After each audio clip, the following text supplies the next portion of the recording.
I see the new king is keeping you busy. He is. I do not know you. Where will I find the man, Uhtred? Lord Uhtred will be that way, with the king's guard and the king. Half the townsfolk starved of interest. Picture a small village, smoke rising from a single glowing forge. No electricity, no machines. But inside that workshop, the future was being hammered into shape. Medieval blacksmiths weren't just tool makers. They were engineers, chemists, and problem solvers, centuries ahead of their time. Their forgotten tricks didn't just make swords. They built bridges, plows, hinges, armor, locks, nails, civilization itself. In this video, we'll uncover the secrets they used to bend fire, air, and iron into power. Some were lost, some still live in metal, and one might surprise you.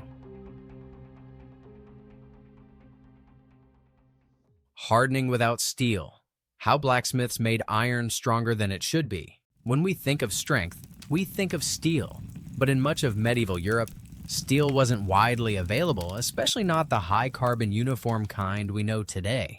So how did blacksmiths create swords that didn't snap, tools that didn't bend, and nails that held up castles? They used iron, but they didn't use it raw.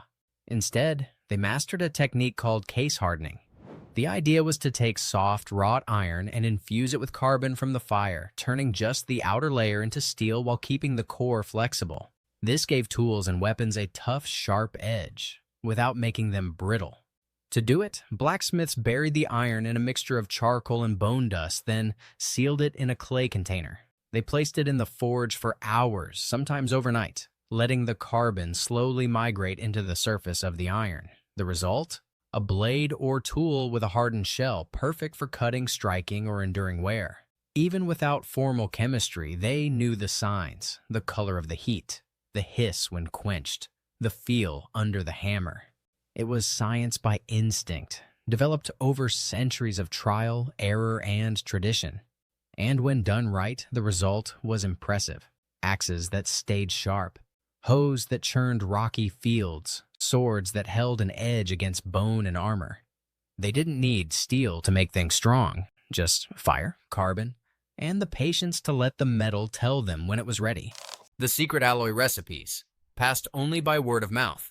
Today, metallurgy is a science taught in labs, backed by datasheets and formulas. But in the medieval forge, the blacksmith science was oral, experimental, and fiercely guarded. Some of the most powerful metal combinations of the era weren't written down. They were passed from master to apprentice, whispered during long hours at the anvil, tested by eye and ear, and many of these techniques have been lost, simply because no one outside the forge ever knew they existed. One famous example? The creation of black bronze, an alloy of copper, tin, and sometimes silver or arsenic used for making bells, weapon parts, or ornate fittings. The precise ratios were kept secret, varying by region and even by family. Some blacksmiths added charred bones, eggshells, or crushed ice seashells to change hardness or color. Others experimented with river sand, soot, or salt to affect how the metals mixed during casting. These were empirical recipes, learned by feel, not formula. The color of the molten metal, the speed of its flow, the sound it made as it cooled. For outsiders, it looked like magic. For blacksmiths, it was memory embedded in the metal. Keeping these recipes secret wasn't just about pride. It was about power. A smith who could forge better nails, sharper sickles, or more resonant bells had leverage in the village, with the church, even with the military. And because they rarely wrote anything down, entire technologies disappeared when a single smith died without an apprentice. Some say that's tragic. Others say it's poetic, because in the medieval world, knowledge wasn't published, it was forged. Every village relied on the smith more than the lord. In medieval society, lords ruled by title, priests ruled by faith. But the one person a village couldn't survive without was the blacksmith. Forget the glamour of knights and nobility. The blacksmith was the one who made daily life possible. Every hinge, nail, plow, horseshoe, axe, chain, and lock passed through the forge before it reached the world. And if the forge went cold, the village stalled. A farmer couldn't harvest without tools. A carpenter couldn't build without nails. Even the baker needed iron hooks, pans, and door latches. Soldiers came for armor repairs. Monasteries needed bells, grates, and candle molds. Everyone needed the smith. But it wasn't just about products. The blacksmith also controlled the means of repair, an even more valuable skill in a world where replacement was rare and nothing went to waste. A broken tool wasn't thrown away. It was reforged, reshaped, retempered. That made the smith the beating heart of sustainability, centuries before the word existed. And while lords taxed the land and enforced law, blacksmiths worked with their hands and earned their power through trust. A good smith had authority without needing armor. If he stopped working, the village would feel it in days. If he left, they might not recover for months. Some villages even exempted blacksmiths from military service. Others gave them land or privileges just to keep them close. Because deep down, everyone knew. A sword is just a symbol. A forge is survival. The portable forge. How armies brought firepower on the road. When armies marched, they didn't just carry weapons and armor, they carried forges. Imagine an army far from home, their weapons battered and broken, their tools worn thin. With no metal to spare, the soldiers would have to rely on a portable forge to keep fighting. These were mobile forges designed to be carried on carts, wagons, or even horseback, so the army could repair, forge, and craft while on the move. The process was simple yet brilliant. A small forge was set up wherever the army camped, burning wood or charcoal. Blacksmiths, often traveling with the unit, would heat metal over the flames and hammer it into shape, just like in a full-scale workshop. Sometimes, the forge was little more than a box with a small fire, surrounded by tools and anvils, but it was enough to keep the army's weapons sharp and their gear intact. This mobile forge was not just a luxury, it was a necessity. Armies in the field couldn't afford to stop and return home for repairs. And in battles, weapons got broken fast. A sword could crack, a spear could bend. Horseshoes were constantly in need of replacing. Without a forge on hand, an army would be weakened by its own equipment.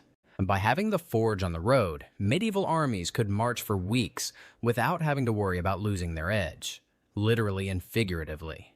And while a lord or noble would command the army, it was the blacksmith who ensured it could actually keep fighting. Even more impressive was how blacksmiths and armies had multifunctional skills. They didn't just work with metal. Some were also woodworkers, repairing wagons, carts, and siege engines. Others worked with leather, patching up armor, tents, and saddles. A knight might have commanded the troops, but it was the blacksmith who kept them fighting. Edge geometry and the science of blade sharpness before science. Long before microscopes or metallurgy textbooks, medieval blacksmiths were already mastering the science of sharpness. They didn't need to understand molecules or atomic structure. They had trial, error, and instinct sharpened by generations. One of their greatest unspoken skills was shaping the geometry of a blade. It wasn't enough to make something pointy. A blade had to balance cutting power, durability, and flexibility, depending on the task. And that came down to how it was forged and angled. Need a knife to slice through cloth? You gave it a narrow, razor-thin edge. Need a sword to cut through bone and armor? You added a thicker spine, a more obtuse angle, less sharp, but far stronger. Axes had wide wedge-shaped bevels to split wood and bone. Sickles used a curved blade that pulled into crops with less effort. Blacksmiths knew which shapes worked because they saw the results, and they adjusted accordingly. Over time, these smiths developed an internal catalog of edge types: convex, hollow ground, Scandi style, asymmetric edges, all before those terms even existed. They watched how a blade bit into leather, how long it held an edge, how it broke when misused. Sharpening wasn't just about the final polish. It was about the soul of the tool, the shape that determined whether it would last an hour or a lifetime. And it wasn't guesswork. It was a language of steel, passed hand to hand. A cut too smooth meant it would dull fast. A cut too jagged meant the edge would chip. There was a sweet spot, one you couldn't see, only feel. Today, we use CAD software and metallurgical analysis to test edge performance. But blacksmiths in the Middle Ages did it with nothing more than a whetstone, a hammer, and experience passed down like treasure. Repurposing broken tools. Nothing was ever truly trash. In the medieval world, metal wasn't just valuable, it was sacred. And to a blacksmith, a broken tool wasn't the end of its story. It was just raw material waiting to be reborn.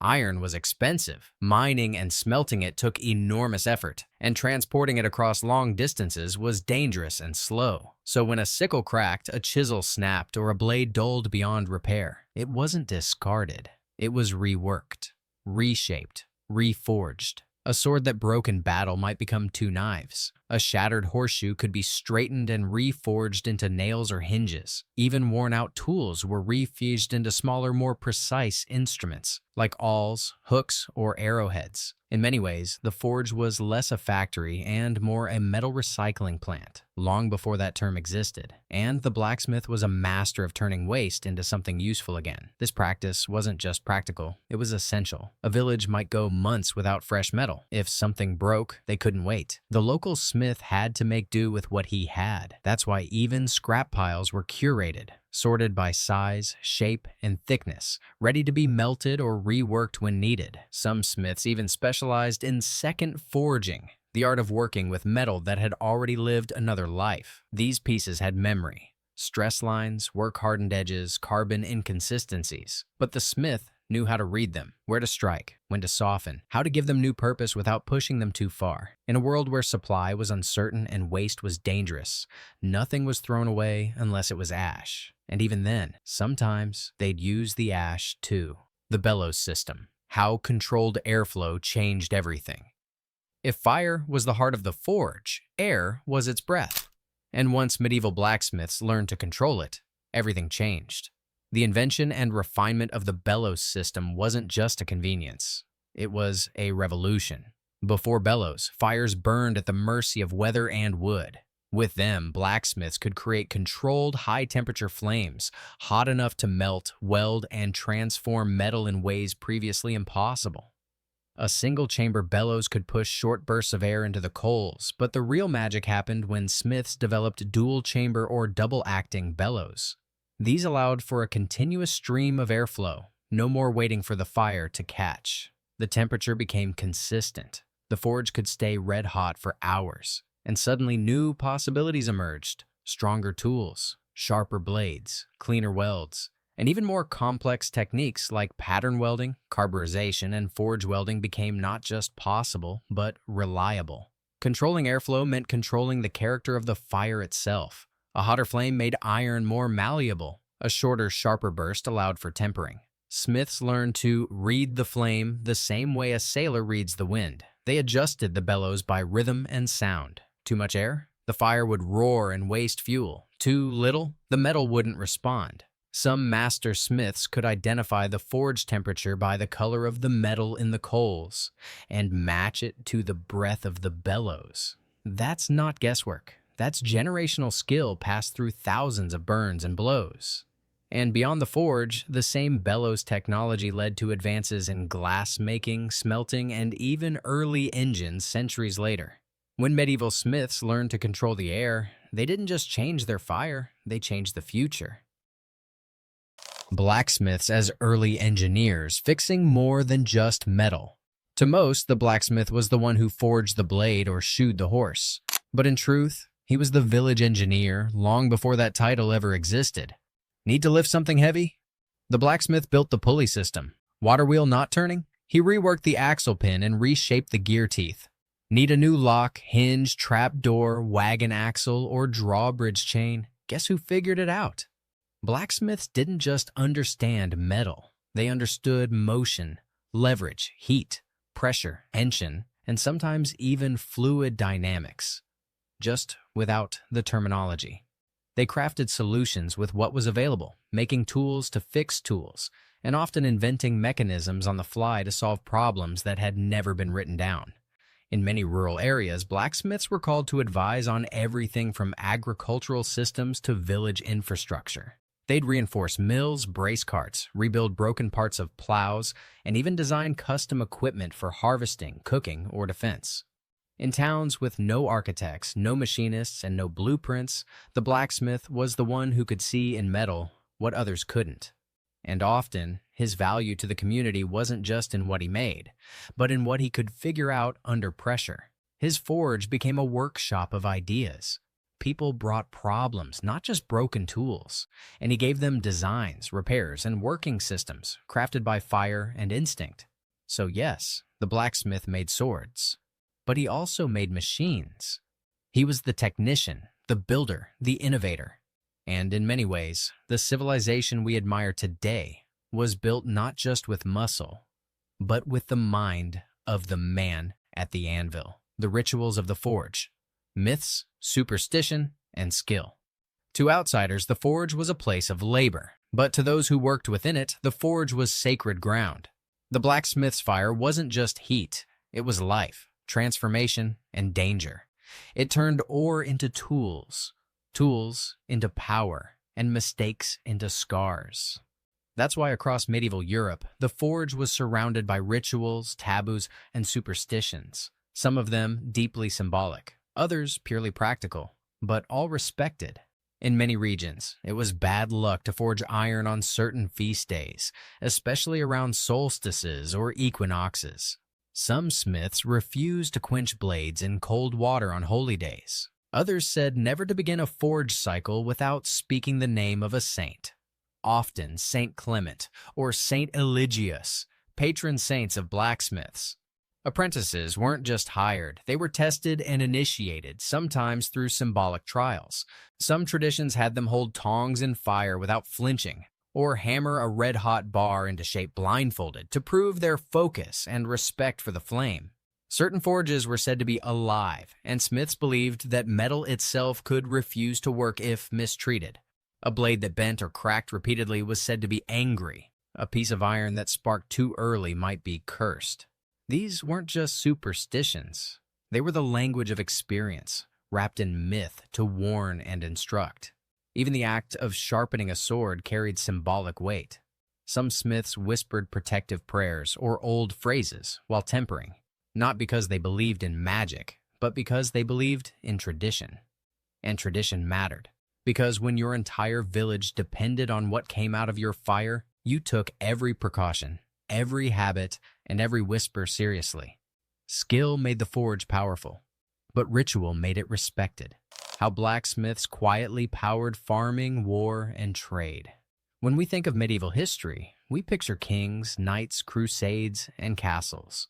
But behind every blade of a plow, every hinge of a gate, every edge of a sword, there was a blacksmith. Blacksmiths weren't just support workers, they were infrastructure. They powered the three engines that drove medieval civilization: farming, war, and trade. In farming, they were indispensable.